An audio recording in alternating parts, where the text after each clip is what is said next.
আজ আমি আপনাদের সাথে শেয়ার করব মাত্র 10 মিনিটে একেবারে দোকানের মতো পারফেক্ট তিল চিক্কি। চলুন তাহলে শুরু করা যাক। সবার প্রথমে এখানে নিয়েছি পরিমাণ মতো তিল। এবার আমি এটাকে ভালোভাবে ভেজে নেওয়ার পর সাইডে নামিয়ে রাখবো।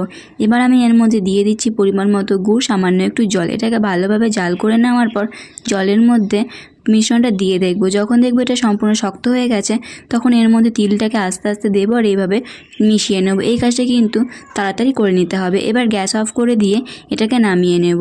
যে পাত্রে আমি এই তিল চিক্কিটাকে সেট করব সেই পাত্রটার মধ্যে আমি আগে থেকে তেল লাগিয়ে রেখেছিলাম। এবার একটা চামচ দিয়ে আমি ভালোভাবে চারিপাশে এটাকে সেট করে নেব।